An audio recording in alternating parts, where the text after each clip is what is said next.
Boa noite, meus amores. Como é que vocês estão? Que bênção a gente poder estar aqui unido mais uma vez para a gente fazer a nossa live, graças a Deus. É, a gente já está com a live. Ups, peraí. A gente já está com ela aberta aqui. Não eu fechei sem querer. Calma, calma. Pronto. Não é aqui, calma aí. Foi. A nossa live já está aqui. A gente vai iniciar, vamos fazer a nossa oração. Dia de proteção para entrar na palavra dele, né?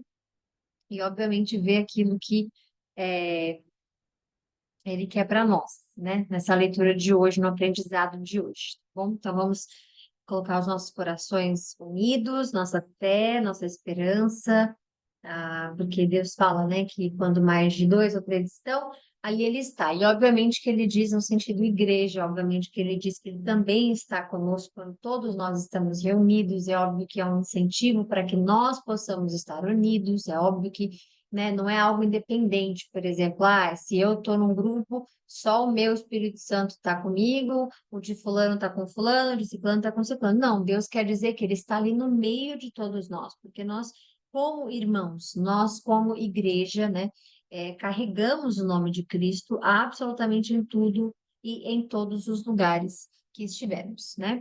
Então, vamos fazer nossa oração e pedir a Deus proteção. Pai, obrigada por esse momento que o Senhor nos coloca aqui unidos. Obrigada porque o Senhor nos ensina tanto, tanto, tanto, tanta coisa para aprender nessa vida, Senhor. Tanta coisa para decifrar nessa vida.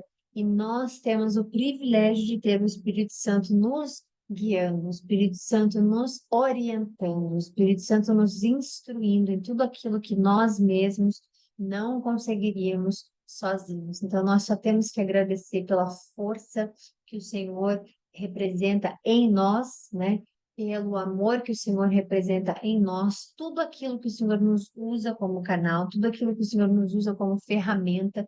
E é isso que a gente quer, Senhor, aprender a ser uma boa ferramenta para uso, né?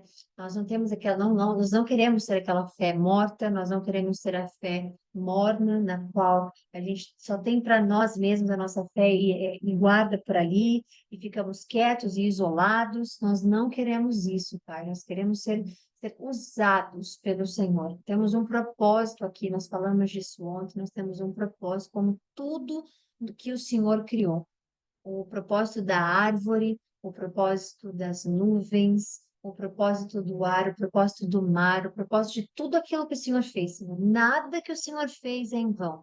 Nada que o Senhor fez não tem um significado, não representa algo. Tudo reflete no que o Senhor é, tudo reflete no mecanismo perfeito que o Senhor trabalha, tudo reflete na perfeição que o Senhor nos deixa, nos permite, né, enxergar. Então, nós queremos nos alinhar com o Senhor. Nós queremos que o nosso destino, os nossos propósitos, né, estejam todos alinhados, Pai. E com certeza o Senhor não une pessoas, o Senhor une propósitos. E nós estamos aqui com um propósito juntos de lermos Sua palavra, de aprendermos a Sua palavra, de termos nosso relacionamento em comunhão mais próximo a Ti e agradecer, Jesus. Agradecer porque toda vez em que nós abrimos a Bíblia Sagrada, nós entramos em comunhão com o Senhor. Toda vez é como se o Senhor nos abraçasse, todas as vezes em que que buscamos o Senhor. E é isso que nós precisamos, buscar o Senhor em todas as situações da nossa vida. Não deixe, Senhor, que nós nos achamos autossuficientes, nenhuma das tarefas da nossa vida em nenhum dos âmbitos que temos na nossa vida. Não deixe, Senhor, que a gente queira ser independente do Senhor. Não deixe que os nossos dons e talentos que o Senhor nos deu, possa nos fazer orgulhosos e queremos fazer sozinho aquilo que o Senhor tanto ama fazer conosco, né? Que é estar na nossa vida, nos nossos planejamentos que vão bater e sincronizar com os do Senhor. Que o Senhor possa nos lapidar cada leitura que a gente faz, que o Senhor possa me usar como canal. O Espírito Santo possa revelar aos meus olhos, aos meus ouvidos, ao meu coração, tudo aquilo que precisamos passar à frente, tudo aquilo que nós estamos aprendendo juntos. Só temos que agradecer. Então, pedimos que essa live, obviamente, seja guiada pelo Senhor, pelo Espírito Santo. Pedimos proteção contra todos os males, que mal algum tenha acesso a nós, ou toque a nós, ou tente parar o nosso propósito, as nossas leituras. Que mal algum, Senhor, se revele em nossa caminhada com o Senhor e que nós tenhamos a capacidade de ouvir a Sua voz e de decifrar, distinguir aquilo que vem do Senhor e aquilo que não vem do Senhor pela Sua palavra. Para a honra e a glória do seu nome, consagramos essa live a Ti e pedimos a sua orientação para que a gente possa ter uma boa live, para a honra e a glória do seu nome. Amém. Vamos lá. Então, agora a gente vai entrar aqui na lista dos líderes das famílias que retornaram com Esdras. Então, a bênção que eles estão retornando agora, a bênção que eles estão reconstruindo o templo do Senhor, né? A bênção que eles foram, a gente viu ontem, né? Vou puxar a cadeira aqui para frente, peraí. A bênção que nós vimos que os olhos do Senhor estavam com todos eles, eles não estavam sozinhos e por isso os planos, as portas, né, as oportunidades foram todas abertas através do rei Ciro, primeiramente, e tudo isso foi feito e preparado de antemão por Deus. Então, se ele é o único que tem acesso ao futuro, entenda que hoje, no seu presente, tem algo na sua vida, tem alguma pessoa na sua vida, tem alguma situação na sua vida que está sendo desenvolvido, que será usado no seu amanhã. Então, quando chegar lá no amanhã, você não dê crédito ao acaso. Gente, por acaso isso aconteceu. Não dê crédito à sorte. Que sorte que eu estava nesse lugar, nessa mesma hora, nesse mesmo momento. Que sorte que eu consegui achar isso aqui. Não funciona assim com Deus. O poder de Deus não está no acaso. O poder de Deus não está na sorte. O poder de Deus não está. Nossa, que coincidência! Deus trabalha perfeitamente. O mecanismo dele é perfeito. Nós vimos isso. Nós vemos isso, né? E ainda veremos. Tudo dele se encaixa. O momento perfeito de XYZ acontecer é quando XYZ de pessoa está ali a postos. E por aí vai. Então, todas as coisas não somente ocorrem para o bem daqueles que amam a Deus, mas, obviamente, aqueles que amam a Deus e que amam a Deus de todo o seu coração, toda a sua alma, toda a sua força, de toda a sua força que ele diz, né? De acordo com o propósito. A gente não pode esquecer essa parte. Como a gente falou aqui ontem, algumas pessoas usam essa frase de Instagram e toda ocorre para o bem daqueles que amam a Deus. Não para ali. A palavra do Senhor ela é detalhista. E Deus é um Deus de detalhes. Você não vê o mundo que você vive com poucos detalhes. Tudo que é criação de Deus, né? Os detalhes são imensos. São assim indescritíveis. E quando você olha para prédios, quando você olha para carros, quando você olha para tantas coisas, tudo partiu de alguém que Deus criou. Então, os detalhes na essência de Deus é muito grande. Então, a gente vai ver agora como Deus vem preparando esse povo, né? E o momento em que eles retornam, né? Com Esdras nesse momento. Então, vamos lá. Estes são os líderes das famílias e dos que com eles foram registrados, os quais saíram comigo da Babilônia durante o reinado do rei Artaxerxes. Dos descendentes de Finéias, Gerson. Dos descendentes de Itamar, Daniel. Dos descendentes de Davi, Atos, que era dos descendentes de Secanias. Dos descendentes de Parós, Zacarias, e com eles 150 homens registrados. Dos descendentes de Paate, Moabe, Elioenai, filho de Zeraías, e com ele 200 homens. Dos descendentes de Zatu, ou Zato, Secanias, filho de Jaziel, e com ele 300 homens. Dos descendentes de Adim, Ebed, filho de Jonatas, e com ele 50 homens. Dos descendentes de Elão, Jezarias, filho de Urias, e com ele 70 homens. Dos descendentes de Cefatias, Zebadias, filho de Micael, e com ele 80 homens. Dos descendentes de Joabe, Obadias, filho de Jeiel, e com ele 218 homens. Dos descendentes de Bani, Selomite, filho de Josifias, e com ele 160 homens. Dos descendentes de Bebai, Zacarias, filho de Bebai, e com ele 28 homens. Dos descendentes de Asgade, Joanã, filho de Acatã, e com ele 110 homens. Dos descendentes de Adonicão, os últimos que chegaram, Elifelete, Jeiel e Semaías, e com eles 60 homens. Dos descendentes de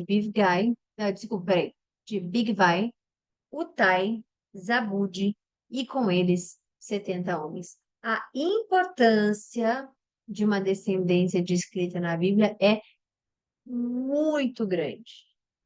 A gente acha que são vários nomes jogados aleatórios, mas não é. Vocês vão ver e entender essa parte agora.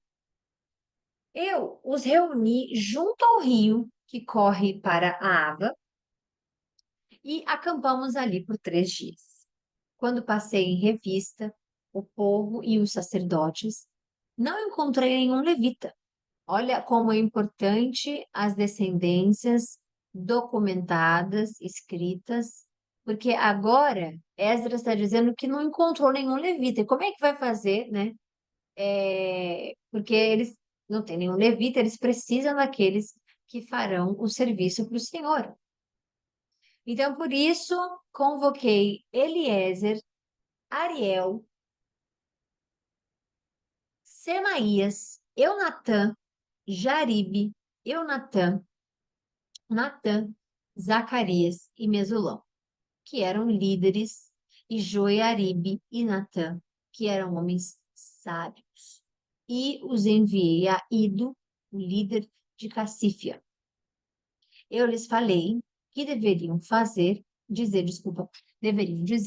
a Ido e aos seus parentes, os servidores do templo, em Cassífia, para que nos trouxessem ministros para o templo do nosso Deus. Então, ele está importando pessoas, né? Porque não tem nenhum levita, ele não acha nenhum levita, né? Então, importante, primeiro de tudo, né, como é que fala? A gente reconhecer que todas essas, ah, como é que diz? Todas essas descendências que a gente lê têm um significado muito importante.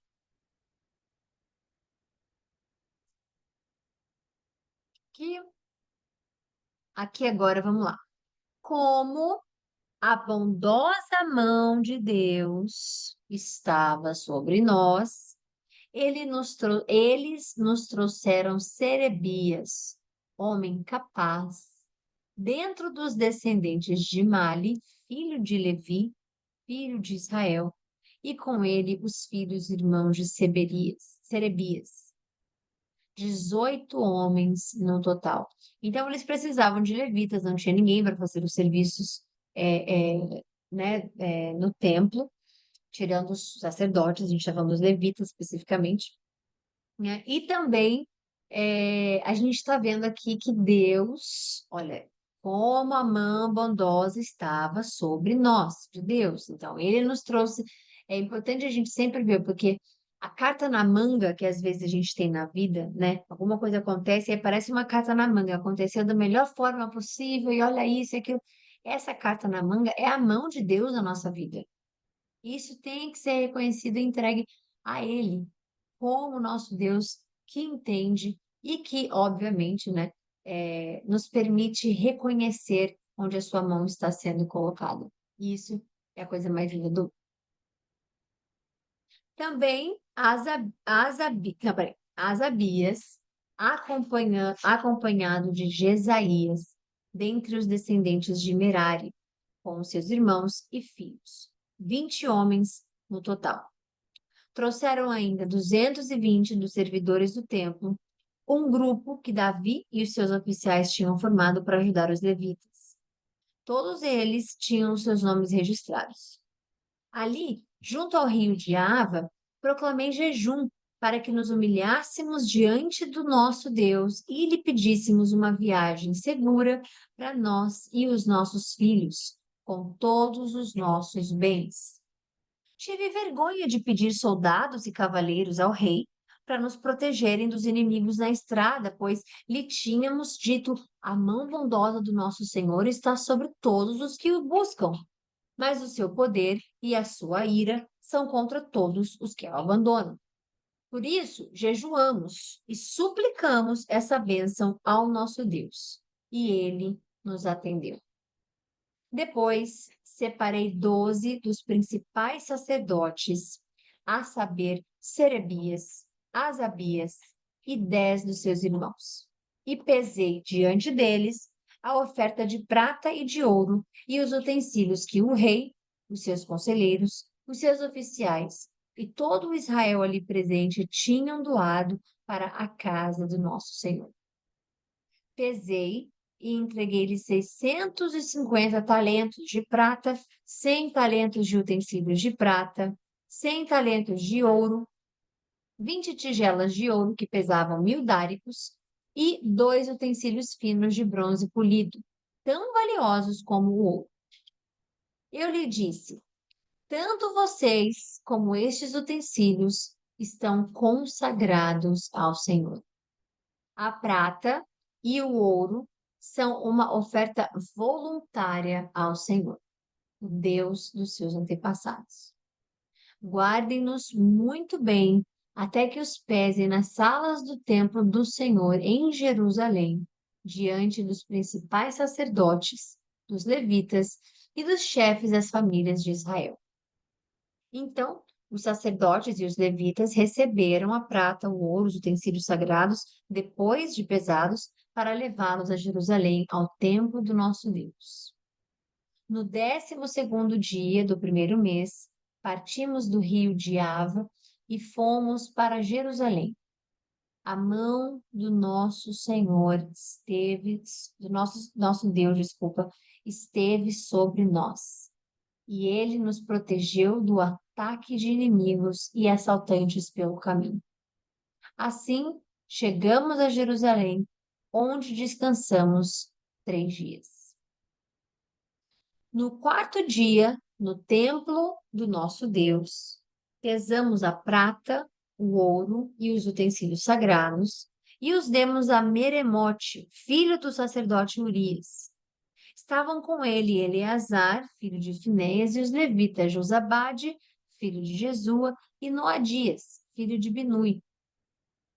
Tudo foi contado e pesado, e o peso total foi registrado naquela mesma hora. Então os exilados que tinham voltado do cativeiro sacrificaram holocaustos ao Deus de Israel. 12 touros em favor de todo Israel, 96 carneiros, 77 cordeiros e, como oferta pelo pecado, 12 bodes. Tudo oferecido como holocausto ao Senhor. Eles também entregaram as ordens do rei aos sátrapas do reino e aos governadores do território a oeste do Eufrates e ajudaram o povo na obra do templo de Deus. Depois que foram feitas essas coisas, os líderes vieram dizer-me: o povo de Israel, até mesmo os sacerdotes e os levitas, não se mantiveram separados dos povos vizinhos e das suas práticas detestáveis, como as dos cananeus, dos hititas, dos ferezeus, dos jebuseus, dos amonitas, dos moabitas, dos egípcios e dos amorreus. Eles e os seus filhos se casaram com mulheres daquele povo e com eles misturaram a descendência santa. Isso aqui é um pecado que está acontecendo. Por quê? Esdras agora ele está descobrindo que os israelitas, né, incluindo os sacerdotes, né, e os levitas, eles tinham se casado com mulheres de povos pagãos.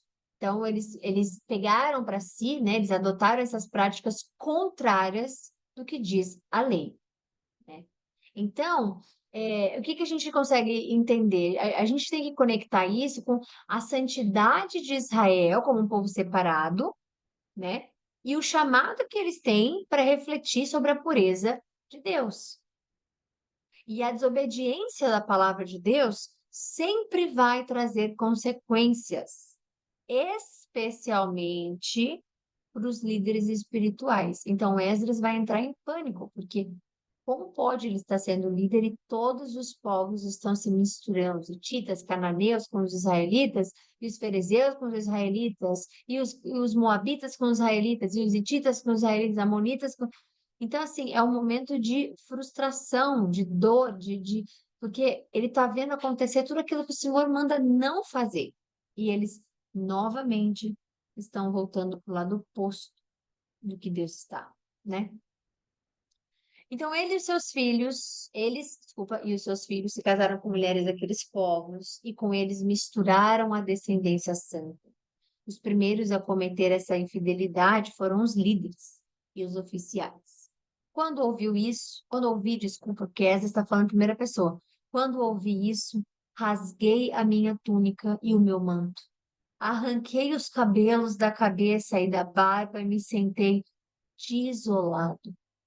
Então, todos os que tremiam diante da palavra de Deus, do Deus de Israel, reuniram-se ao meu redor por causa da infidelidade dos exilados. Eu fiquei sentado ali, desolado, até a oferta da tarde. Então, na hora da oferta da tarde, saí do meu abatimento com a túnica e o manto rasgados, caí de joelhos com as mãos estendidas para o Senhor, meu Deus, e orei. Aí agora, eu quero que vocês prestem atenção nessa oração, porque ela é uma oração de intercessão, né? E isso é muito lindo. É, Essa oração ela é muito forte. A gente vai, como é que diz? Orar, obviamente, ler, né? Mas a gente vai entender como se fosse uma oração que nós podemos aprender também. Porque gente, vocês podem interceder por um outro, um vizinho seu, né? Um vizinho que eu digo próximo. Você pode interceder por um filho, você pode interceder por uma filha, você pode interceder por um amigo, por um esposo, por uma esposa, você pode interceder por pessoas que você nem imagina. Então, é muito, muito, muito, muito, mas muito importante a gente entender que a nossa oração, ela nos conecta com Deus, ela é o pão diário da nossa vida, não só a palavra, obviamente, né? Mas é necessário entender que a nossa oração, ela é poderosa, ela é eficaz. Essa oração que Esdras vai fazer, ela é muito profunda, porque ela confessa o arrependimento em nome do povo, porque ele não casou, ele não se misturou, né? Então, isso que era importante a gente ver, porque não tem a ver com ele, mas ele mesmo assim, como um líder, como a gente leu ali em cima, né? Os líderes, eles têm uma responsabilidade muito grande, não é somente dizer o que o povo de Deus tem que fazer, ou guiar o povo de Deus. E ali ele se sente o quê? Perdido. Como é que ele vai guiar o povo de Deus que está completamente, novamente, né, virado para as costas de Deus, né? Virado para trás de Deus. Então, vamos focar na oração. Vamos lá. Ah, aí ele começa dizendo assim, como está em primeira pessoa, ele está falando para ele mesmo, para assim, tá falando de primeira pessoa. Então ele diz, meu Deus, estou muito envergonhado e humilhado para levantar o rosto diante de ti, meu Deus, porque os nossos pecados cobrem a nossa cabeça e a nossa culpa sobe até os céus. Desde os dias dos nossos antepassados até agora, a nossa culpa tem sido grande. Por causa das nossas iniquidades, nós, os nossos reis e os nossos sacerdotes, Temos sido entregues à espada, ao cativeiro, ao despojo e à humilhação nas mãos de reis estrangeiros, como acontece hoje. Agora, porém, por um breve momento, o Senhor, o nosso Deus, foi misericordioso, deixando-nos um remanescente e dando-nos um lugar seguro no seu lugar santo. Dessa maneira, o nosso Deus ilumina os nossos olhos e nos dá um pequeno alívio na nossa escravidão. Somos escravos, mas o nosso Deus não nos abandonou na nossa escravidão. Ele demonstrou amor leal para conosco diante dos reis da Pérsia. Ele nos deu vida nova para reconstruir o templo do nosso Deus e levantar as suas ruínas, bem como nos deu um muro de proteção em Judá, em Jerusalém. Agora, ó nosso Deus, o que podemos dizer depois disso? Pois nós abandonamos os mandamentos que nos deste por meio dos teus servos, os profetas, quando disseste: a terra em que vocês entram para dela tomar posse está contaminada pelas práticas detestáveis dos seus povos. Com essas práticas, eles encheram de impureza toda essa terra. Por isso, não deem as suas filhas em casamento aos filhos deles, e nem tomem as filhas deles para os seus filhos. Nunca procure. Isso é o que Deus já falou, ok? E é o que eles foram completamente opostos, contra. Então Deus falou lá atrás, é o que ele tá explicando. Por isso, não deem as suas filhas em casamento aos filhos deles, e nem tomem. E nem tomem as filhas deles para os seus filhos. Nunca procurem o bem-estar e a prosperidade deste povo. Tem coisa mais importante do que a gente entender isso? Olha o que que ele fala aqui, olha. Nunca procurem o bem-estar e a prosperidade desses povos, para que vocês sejam fortes, desfrutem os bons produtos da terra e a deixem para os seus filhos como herança eterna. O que Deus tem a oferecer é muito mais do que a gente chama de meu conforto ou a minha prosperidade. Porque Deus, ele foca de forma diferente, ele olha em forma diferente, ele tem o valor e não o preço diferente. Então, isso é muito importante da gente ler, isso é muito importante da gente ver, compreender, porque olha o que que ele fala, que importante é saber isso aqui. Não procurem o bem-estar e a propriedade desses povos. Você já viu as pessoas que algumas pessoas têm inveja da vida, ou que elas falam, ai, aquela pessoa tem tudo isso, e se aquilo ali vem de algo muito ruim? Ou se aquilo ali vem é, é, de uma procedência, né, totalmente pecaminosa, ou de uma oferta, algum tipo né, de coisas opostas a Deus, contrárias a Deus.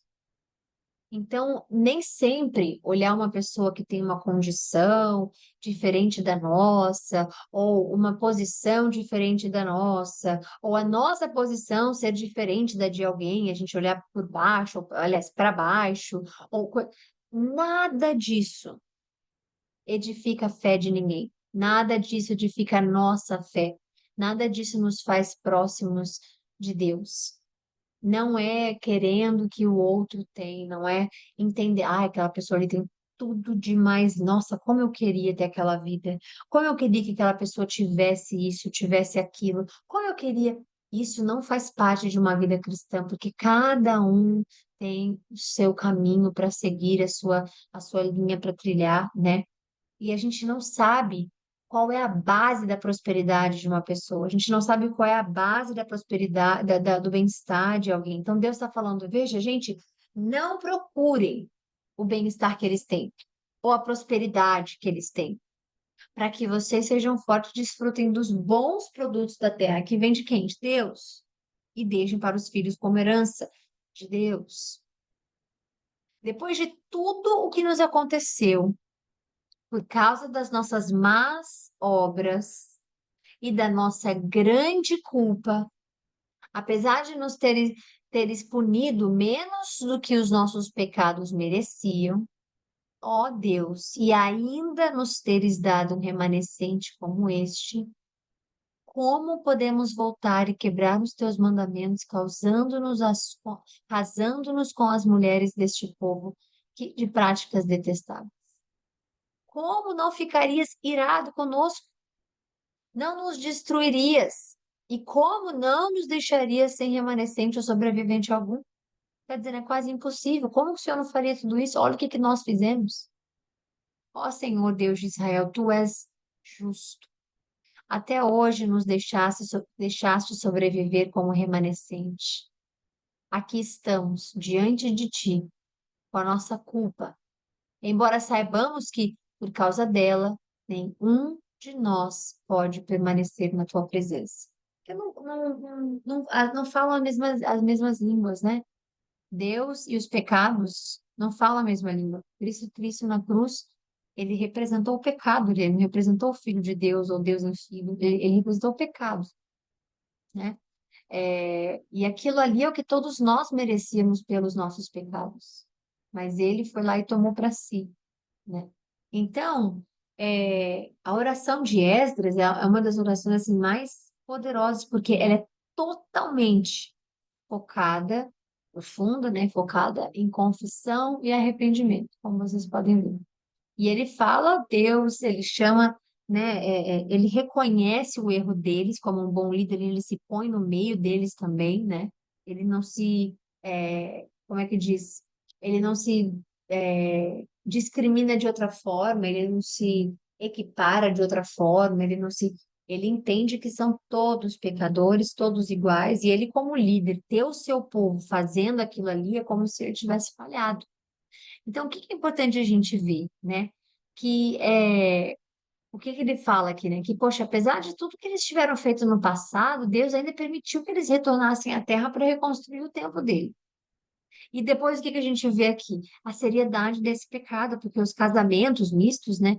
Eles ameaçavam o povo fazer o quê? Novamente se afastar de Deus. Ah, mas por quê, pai? Porque as crenças de outras pessoas, elas penetram na gente.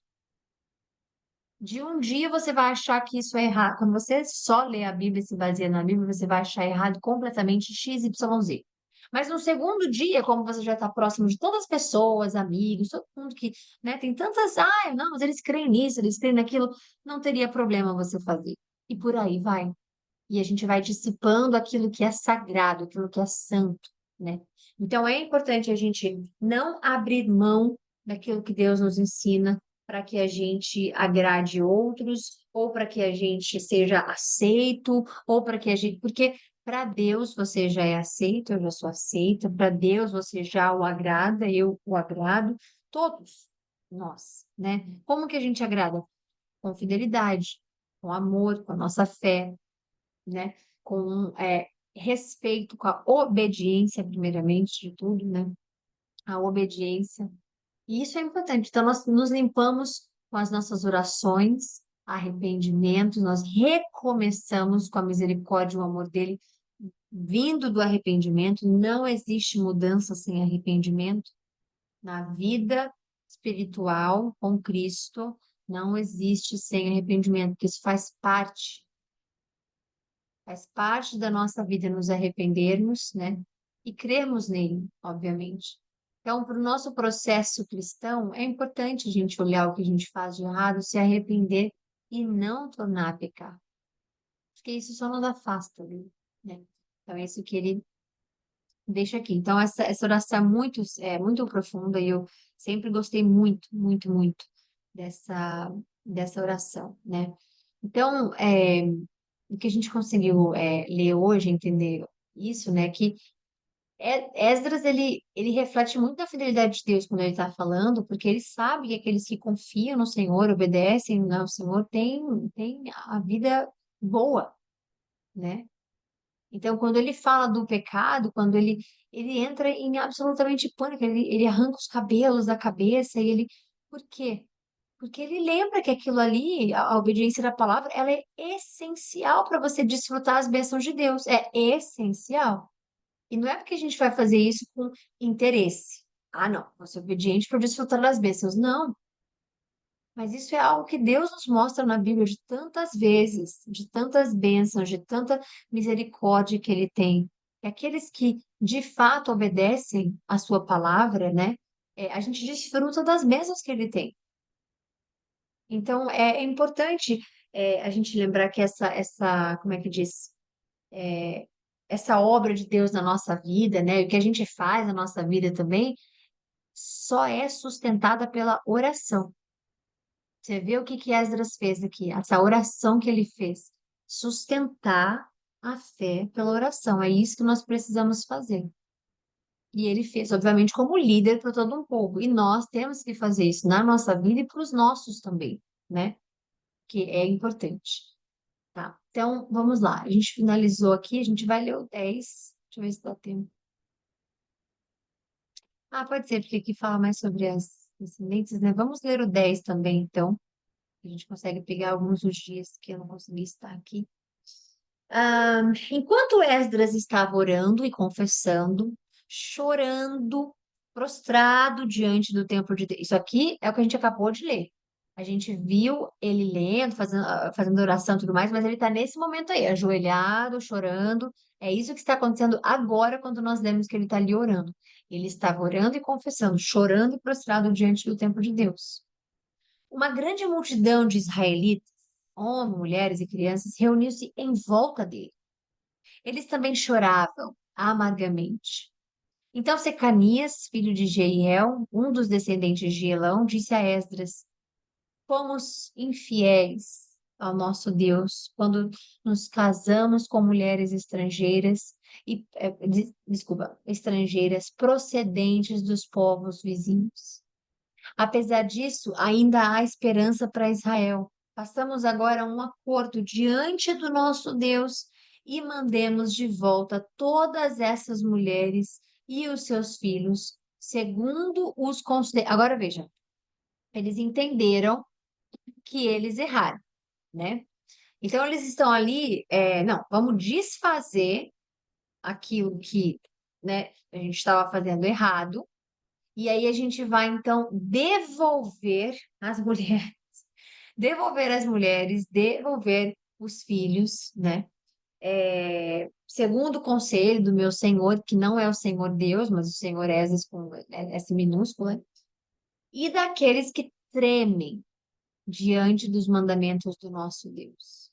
Que isso seja feito em conformidade com a lei. Então, o que que a gente aprende, né? A oração que Esdras fez, né, pelo pecado do povo inteiro, ela foi observada pelo povo. O povo estava ouvindo. Eles estavam ali, eles, né, se uniram a ele ali e eles começam a ouvir e dizer: Nossa, é verdade, é isso, é isso. E aí, o que que acontece? O que acontece? Secanias, né, que é o que a gente está vendo aqui agora, ele propõe o quê? Que eles façam um pacto com Deus para se separar dessas esposas pagãs e corrigir essa situação. Por quê, gente? Porque o verdadeiro arrependimento não é só o emocional. Tem que levar a gente a ter uma ação de obediência também. É muito importante esse arrependimento genuíno que a gente tem, porque se a gente não tem um arrependimento genuíno, a gente não vai ter um arrependimento de mudança prática. A gente só vai ter o remorso, porque o remorso é o emocional. Então não adianta só, me arrependi. Não, a gente precisa ter a ação desse arrependimento também. Porque a gente não quer viver somente com remorso, no qual, sim, arrependi, mas continuar naquilo ali, ou então a mudança física, a mudança de ação na nossa vida é imprescindível para que a gente tenha esse arrependimento, como é que diz? Feito ação na nossa vida, né? Então, eles vão entrar nesse momento agora que eles vão conversar com Deus. Eles perceberam que eles fizeram errado, que eles estão completamente errados, né? Esdras pede soluções, pede que seja propostas soluções, e um deles que eles fazem, obviamente, é, né, pensar em se separar das mulheres, devolver os filhos e refazer tudo isso. Obviamente, que é importante, que é uma decisão muito difícil, porque, né, a gente está falando de abandonar casamentos, os mistos, etc, etc, tá, tá, tá. Mas é importante que a gente entenda que, como é que diz? Como eu posso explicar isso? É uma, é uma reforma que eles estão fazendo, né? E essas reformas espirituais, elas começam quando tem um compromisso, né, público, no caso coletivo ali, com a palavra de Deus, porque senão você tem a sua própria reforma na sua vida. Não, hoje, antigamente eu fazia isso, mas não vou mais porque eu aprendi que na palavra de Deus é errado. Não, antigamente eu fazia isso, mas não vou mais porque isso me afasta de Deus. Essa é a sua própria reforma. Mas quando ela está num compromisso público, né, um coletivo, digamos assim, ela vai alinhar com todo mundo. Agora, sobre essa decisão da separação e tudo mais, isso tinha que ser analisado caso por caso. Então, eles examinariam cada caso, aliás, individualmente, né? Então, o que que a gente aprende? A santidade, ela vai exigir sacrifícios da gente. E a santidade não é um modo superficial de dizer, eu tenho que ser santo, e aí significa porque você já é santo. Mas viver com ações que te levam à santidade, que é você tomar cuidado do seu templo, que é o seu corpo, as ações que você vai tomar para que você viva, né, na santidade, para que você não caia naquilo que, como é que diz, que te tire dessa santidade, desse caminho de santidade com Deus, né? Então, toda a santidade vai exigir sacrifícios. E, gente, sacrifício nem sempre é algo ruim. Porque a gente às vezes imagina sacrifício como algo tão ruim que a gente esquece de ver as boas, como é que diz, consequências por aquilo que nós deixamos de fazer. Então, é um sacrifício deixar sei lá, vamos falar uma coisa do nosso corpo, da nossa vida, ser vulgar. É difícil o sacrifício? Vamos falar sobre uma vida em que nós não temos oração com Deus, mas agora a gente quer se sacrificar todo dia, fazer esse sacrifício, né, de acordar mais cedo e orar, ou dormir mais tarde e orar. Então, são sacrifícios que a gente faz e que não tem que ter uma conotação ruim o tempo inteiro. Eu fiz um sacrifício um exemplo, eu fiz um sacrifício, de não comer isso por 7 dias, porque eu queria me purificar espiritualmente. Não foi um sacrifício ruim, foi um sacrifício ótimo.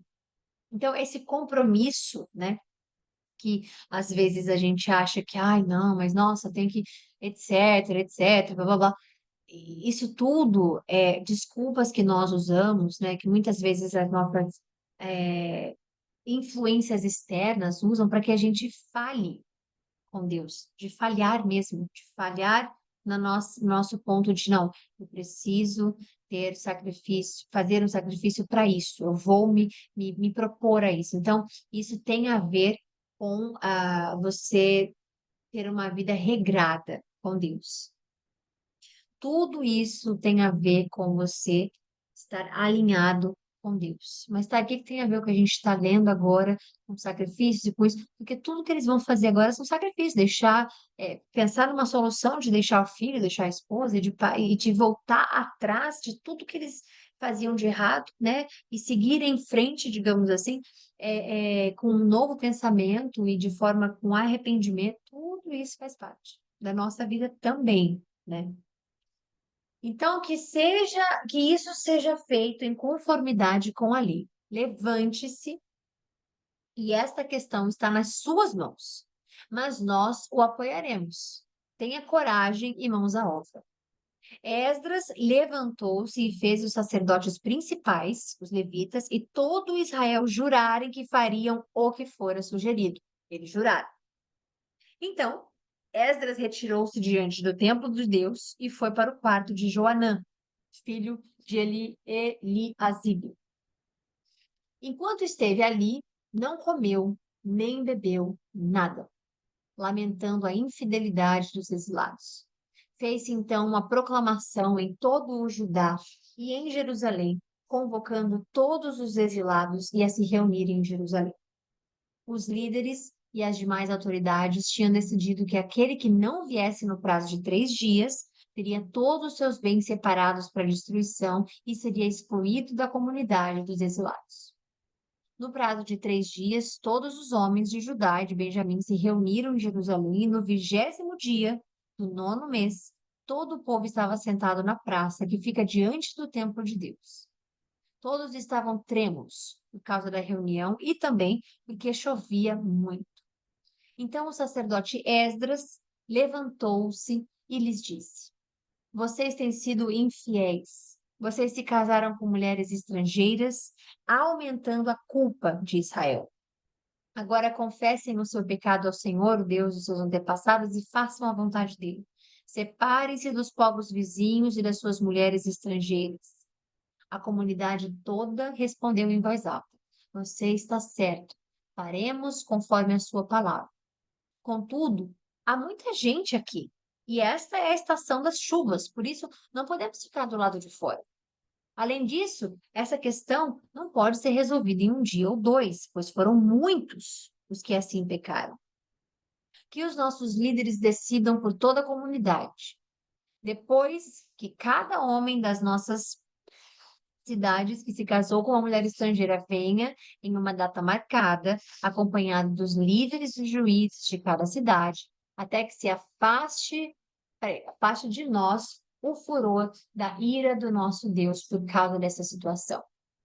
Somente Jonatas, filho de Azael, e Jazeías, filho de Tikva, apoiados por Mesulão e pelo levita Sabetai, discordaram. Assim, os exilados fizeram conforme os postos. O sacerdote Esdras escolheu chefes de família, um de cada grupo de famílias, e todos eles chamados por nome. No primeiro dia, no 10º mês, eles se sentaram para investigar cada caso. No primeiro dia do primeiro mês, terminaram de investigar todos os casos de homens que tinham se casado com mulheres estrangeiras. Entre os descendentes dos sacerdotes, estes foram os que se casaram com mulheres estrangeiras. Entre os descendentes de Jesua, filho de Josadaque, e dos seus irmãos, Maaseías, Eliezer, Jaribe e Gedalias. Eles apertaram as mãos em sinal de garantia de que iam despir as suas mulheres, e cada um apresentou um carneiro do rebanho como oferta pela culpa. Despedir, desculpa. Não despir. Despedir as suas mulheres, e cada um apresentou um carneiro no rebanho como oferta pela culpa. Entre os descendentes de Imer, Anani e Zebadias. Entre os descendentes de Arim, Maaseías, Elias, Semaías, Jeiel e Uzias. Entre os descendentes de Pazur, Elionai, Maaseías, Ismael, Natanael, Josabade e Eleasa. Entre os levitas, Josabade, Simei, Quelaías, também chamado Quelita, Petaías, Judá e Eliezer. Entre os cantores, Eliasibe. Entre os porteiros, Salum, Telé e Uri. Entre os outros israelitas, entre os descendentes de Parós, Ramias, Gesias, Malquias, Miamim, Eleazar, Malquias e Benaia. Entre os descendentes de Elão, Matanaías, Zacarias, Jeiel, Abdi, Gemote e Elias. Entre os descendentes de Zato, Elionai, Eliasibe, Matanias, Jeremote, Zabade e Aziza. Entre os descendentes de Bebai, Joanã, Ananias, Zabai e Atlai. Entre os descendentes de Bani, Mesulão, Maluque, Adaías, Jazube, Seal e Jeremote. Entre os descendentes de Paate, Moabe, Adna, Quelau, Benaia, Maaseías, Matanias, Bezalel, Binui e Manassés. Entre os descendentes de Arim, Eliezer, Isias, Malquias, Semaías, Simeão, Benjamim, Maluque e Semarias. Entre os descendentes de Azum, Matenai, Matatá, Zabade, Elifelete, Jeremai, Manassés e Simei. Entre os descendentes de Bani, Maadai, Anrão, Uel, Benaia, Bedias, Queluí, Vânias, Meremote, Eliasibe, Matanias, Metanai e Jaazai. Entre os descendentes de Binui, Simei, Selemias, Natã, Adaías, Macnabdai, Nadibai, Sazai, Sarai, Azarel, Selemias, Semarias, Salum, Amarias e José. Entre os descendentes de Nebo, Jeiel, Matitias, Zabade, Zebina, Jadai, Joel e Benaia. Todos estes tinham se casado com mulheres estrangeiras e algum deles tiveram filhos destas mulheres. Bom, finalizamos por aqui, mas vocês viram, né? Tudo, todas essas pessoas casaram, e a gente achando às vezes só uma, às vezes só duas, não. Todos eles se casaram com as mulheres de outros povos, né? E isso, gente, é só um entendimento, porque às vezes a gente acha que a gente pode fazer algo do nosso próprio entendimento, mas que vai contra a palavra de Deus, não vai dar certo. Então, os nossos sacrifícios, algo que é legal vocês olharem com um olhar diferente é sempre, absolutamente sempre, ser entre você e Deus. Porque todos eles se misturaram com outros povos, como você pode se misturar com outras pessoas, outros grupos, outras tribos de vida, né? E você se dissipar como eles se dissiparam. Porque a gente não viu o dia em que Madai pediu a mão da sua mulher, ou casou com a sua mulher, ou se uniu com a sua mulher. A gente não viu. A gente não viu. Anrão se casou no dia tal de julho. A gente não viu. Então, tudo isso está acontecendo porque a vida continua. A vida tá passando, o tempo está passando, a gente está vivendo. Então, um faz, o outro faz, e aí porque um fez, o outro também vai fazer, e aí vai seguindo. Ah, mas é a minha tribo, eu vou fazer também, mas é meu parente, eu vou fazer também. Então, pensem sempre que a salvação ela é individual, que o seu relacionamento com Deus é individual, que a sua obediência não é para com o mundo, é para com Deus primeiro, que o seu relacionamento com Deus ele tem que ser mais sagrado, mais santo, mais importante do que qualquer pessoa na sua vida, seja sua mãe, seja seu filho, seja sua filha, seja seu esposo, seja sua esposa. Ninguém pode estar acima de Deus. Então, você não faz pactos, você não faz alianças, você não faz negócios, você não faz business, no caso, né? Você não faz nada antes de falar com Deus, ou sem colocar Deus na sua história. Porque não é sobre você ter como é que diz, um ciclo de amigos, de família que te ama muito, que são todos cristãos, e que não importa. É você e Deus. Então, quando alguém diz, vamos fazer isso, a gente vai, mas todo mundo é cristão, é da igreja, não se segue. Primeiro é você e Deus, depois o restante. Porque a quantidade de pessoas com intenções ruins ao seu redor, você nunca vai saber, só Deus conhece a intenção. Quantidade de falsos profetas querendo te levar a algum lugar, você nunca vai saber, somente a Deus. Então, que Deus possa ser o seu parceiro, digamos assim, que Deus possa ser tudo na sua vida, sua dependência emocional, financeira, tudo tem que vir de Deus. Espiritual, primeiro Ele, depois o restante. A palavra diz isso, né? Quando você pede por coisas, bênçãos financeiras ou prosperidade na sua vida, primeiro você faz, o que que a palavra diz? Primeiro você busca o reino dos céus para que para que todas as outras coisas lhe sejam acrescentadas. Então, é esse o caminho. A gente não pode cortar o caminho. Então, aqui entre os descendentes de Bani, de Binu e de Nebo, todos eles cortaram o caminho. Gostei daquela moça, vou casar com aquela moça, vou ter uma família com aquela moça. Deus é pró-família, Não é isso. Deus não é pró-família que vai contra a palavra dele. Deus, a própria palavra dele. Deus não é contra. Agora, individualmente, Deus ama e quer todos, né? Então, essa é a diferença.